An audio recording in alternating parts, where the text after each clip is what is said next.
Shalom, dear friends. Once again, Yehudah Glick from shalomjerusalem.org with another Temple Mount Torah, and this time we'll be studying the book of Genesis.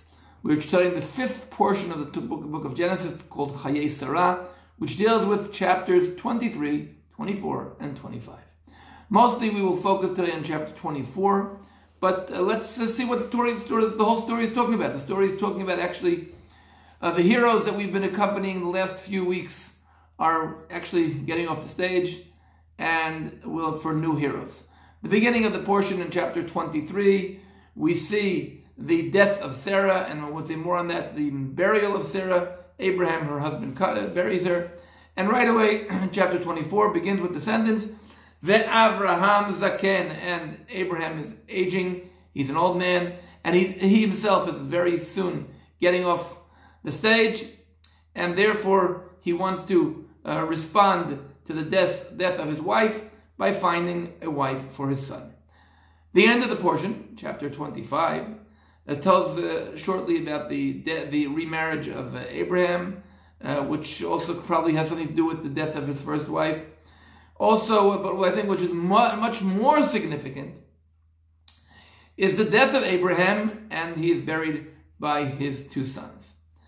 So next week, in the next portion, we will be focusing on the new heroes, Isaac and his family. But this week's mass majority of the portion of the Torah this week, chapter 24, which is the longest chapter in the book of Genesis, one of the longest stories in Torah in general. I would say it goes around a story which is a little strange if we were talking about Torah terminology. We have a lot of repeating. The story starts with the slave praying, and he asks that God should do A, B, C. And then when it happens, the Torah tells us A, B, C happened.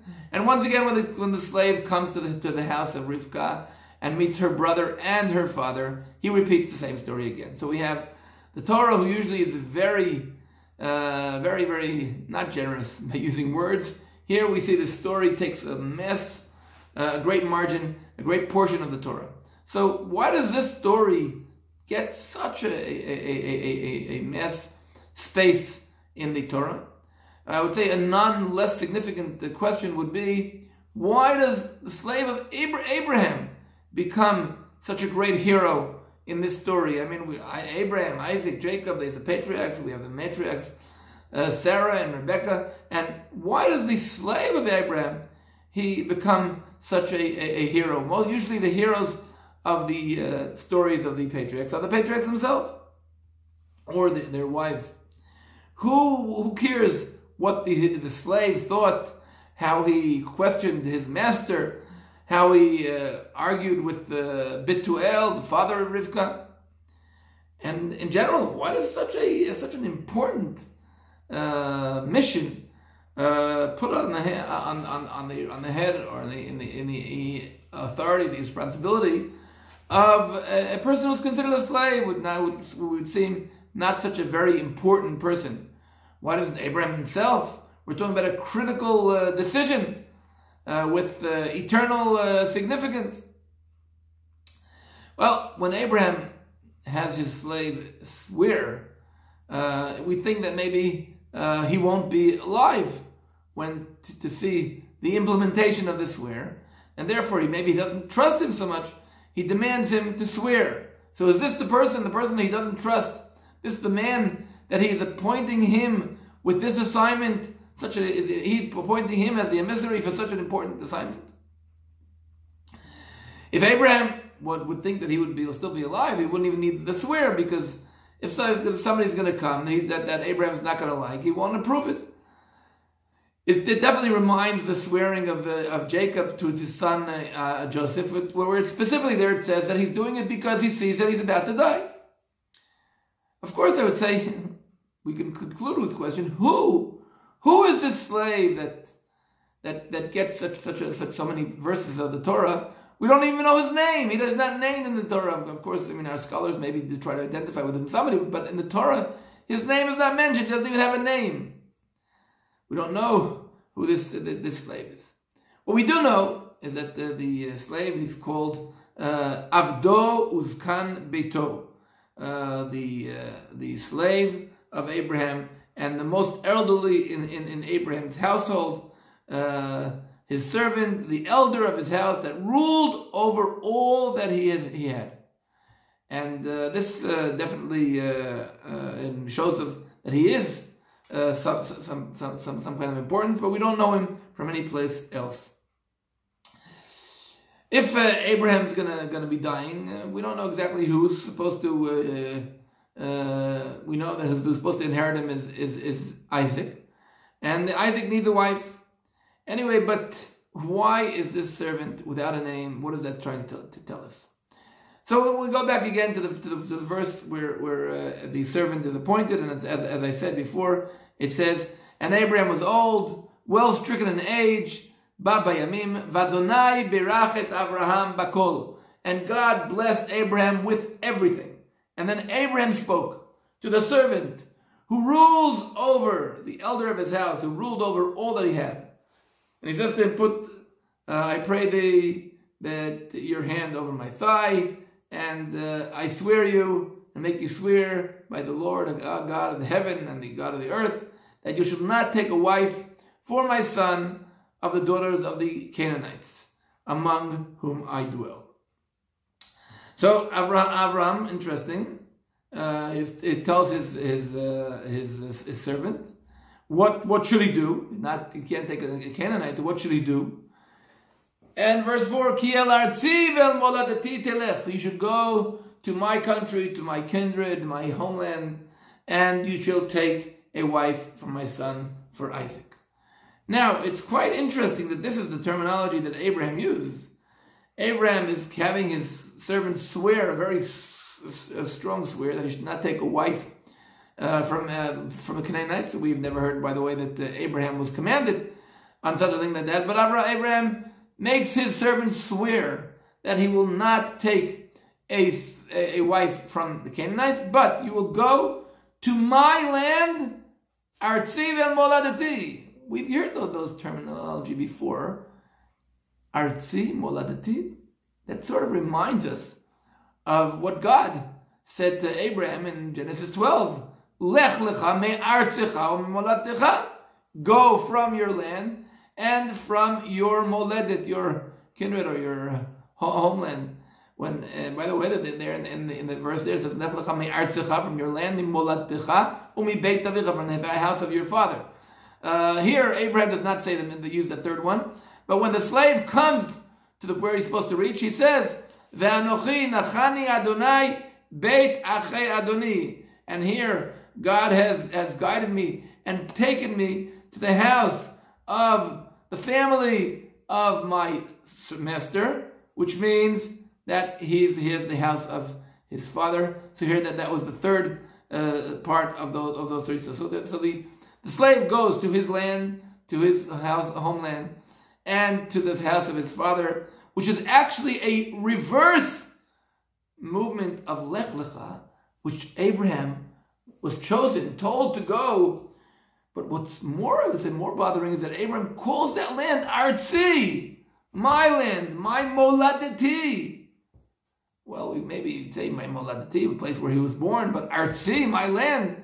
Abraham, just a few verses ago, purchased for his wife a piece of land in the land here in Canaan. He purchased what was called Achuzat Kever. He purchased for the first time a space of land, a place which he purchased, and it's his. And here he's calling the land where he came from his land.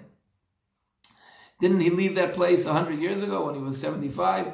I would say, but what does the servant say to Abraham? He says, maybe the woman will not want to come with me.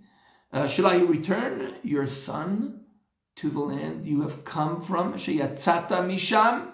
If Abraham uses the terminology Artzi, my land, the servant says, the land you came from. And Abraham says, oh, you're right, actually. He says, by no means shall you take Isaac to there, which means that the servant says to Abraham, did you think thoroughly about the swear you're telling me to swear? You want Isaac should marry somebody from your land, from your homeland. And does that mean, will he have to go back to that land? What if the wife, for instance, does not agree, if the potential candidate does not agree to come? Does that mean that I take Isaac back to where you came from? Does that mean we're canceling the very first commandment of Lech Lecha? When Abraham hears how the servant echoes the words, he immediately understands what he said, and he says to the servant, Vayomer Elav Avraham, and Abraham says to him, by no means, Abraham says in verse 6, Hishamer lecha pen tashivet b'nei sham. You watch out, beware that you bring my son back there. By no means, I am not canceling what God told me to come here. But God himself, he will send you. He will solve the issue. He will send my angel in front of you. So Abraham goes back to the Lech Lecha, to the original commandment, and tells him the most important thing is leave him here. But he says, so what's going to happen if the wife, the candidate, does not want to come? He says, you will be clean from my swear. So it's strange now, we see that not only are we strange that we have a person who's anonymous, we're strange that this guy's become the hero, but seems like he shows Abraham the right understanding of what's more important. This servant understands with a very deep understanding emotionally the significance of taking a woman from Haran, and he understands that this will cancel the original Lech Lecha, the original command of Abraham to go and leave his past behind. When we listen carefully and concentrate on what the servant says, it seems that the servant understands what Abraham would have said. This is a servant that prays to God, the God of his master Abraham, and God listens to his prayer, and he knows how to choose the right girl for Isaac. He follows her behavior, and he sees that she is exactly behaving the way Abraham himself received the angels in last week's portion of the Torah when they came to inform him about the birth of Isaac. So and the servant was there, and he heard the message of the birth of Isaac. He saw how Abraham was running so fast to get food and to wash the feet and the hands of these guests. And here once again we see that he's looking for somebody who's going to do the same exact thing when she has an anonymous guest. Even the descriptions, Avdo Zakan Beito Moshel Shbechol Shelo, the servant who is the elder of his house, who rules over everything that is in his house, which returns us back to the first sentence. Abraham was old, Abraham Zaken, God blessed him Bakol. So who is this person who's in charge of all this Bakol? The servant here is actually mirroring Abraham. Everything good in Abraham's household has been applied and implemented on this servant. So maybe now we can understand the importance of this story. Because when in the last week's portion, when God explains why he chose Abraham, he says, Yedativ leman asher yitzaved banav et beito acharav. Why he chose him? Because he commanded his children and his household. We heard about the education of the children of Isaac, but where do we know that he has educated his household? Comes this portion at the end of Abraham's days and brings us a new character, anonymous one. We don't even know his name because that's not what's important. What's important is the understanding, the fact that Abraham, yes, managed to pass this message on to his household. And all the education he's been giving not only to his children, but everybody. And the most important character who can explain to us and express to us is and understand how the strong impact Abraham and the closeness to God. And you see through him that Abraham has fulfilled his destiny, not only by his children, by his household also. So here we are. The whole story is actually brought to show the impact of Abraham's education, not only to his family, but to his entire household. Shalom from Jerusalem.